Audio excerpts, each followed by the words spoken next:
You've worked your whole life building up your savings, but then you hit retirement. Your income, your taxes are no longer controlled by your job. It's controlled by you. Now, the question isn't how much you can earn, it's now how much can you safely spend without running out of money or being too cautious and leaving too much on the table.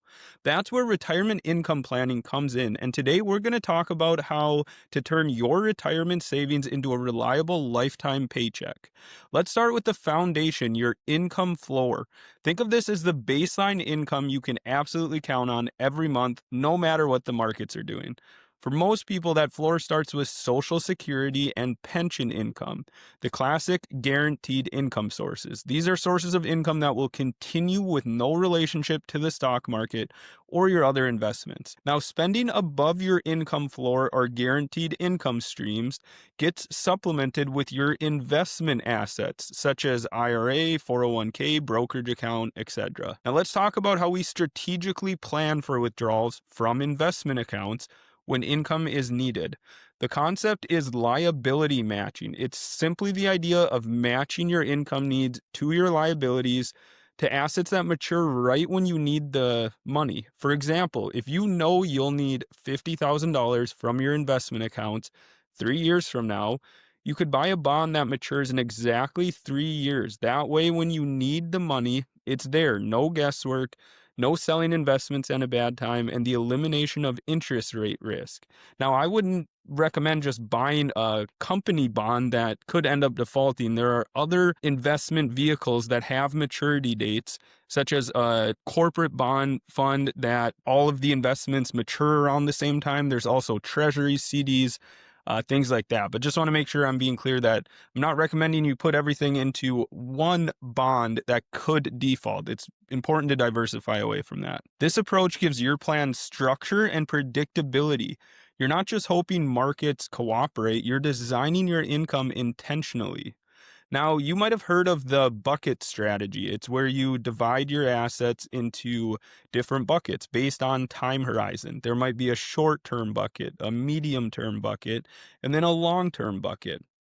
Now, this makes a lot of sense intuitively. It's a great concept, but if those short and midterm buckets aren't liability matched with actual maturity dates, you could run into trouble because when markets drop and your safe bucket is sitting in a bond fund that also fell, you're suddenly forced to sell at a loss to meet spending needs. That's exactly what happened to a lot of retirees in 2022. Stocks were down and so were bond funds, so that traditional 60-40 portfolio didn't offer the safety people expected. And if you were relying on that mix for withdrawals, you were selling both sides of your portfolio while they were down. That's the opposite of peace of mind. Now, once your floor and structure are in place, the next question is how much can I actually spend each month?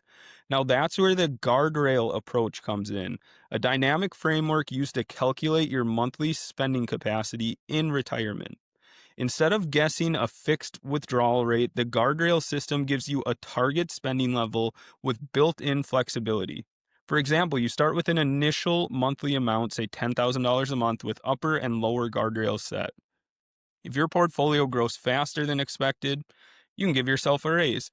If markets underperform and your plan success rates drops below a certain threshold, you trim back a bit, usually on the discretionary spending side, before it becomes a problem.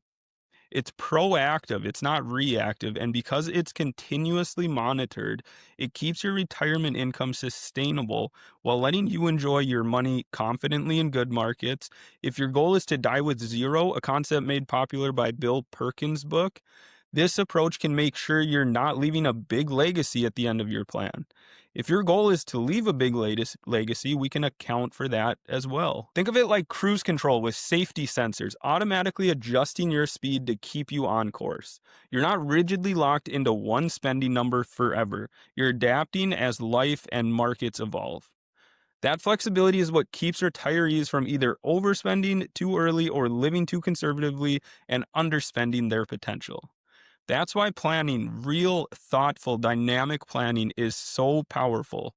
When you coordinate your guaranteed income, your bond investments, and your long-term investments around your lifestyle needs, you are the one in control. You're no longer guessing what your portfolio might do. You're designing your retirement income around what you want it to do. The goal isn't just to survive retirement, it's to maximize your income potential while keeping peace of mind intact. Because when you know your paychecks are lined up, you can focus on the life part of retirement, not the stock market. So whether you're a few years away or already retired, it's worth taking the time to build a real income strategy.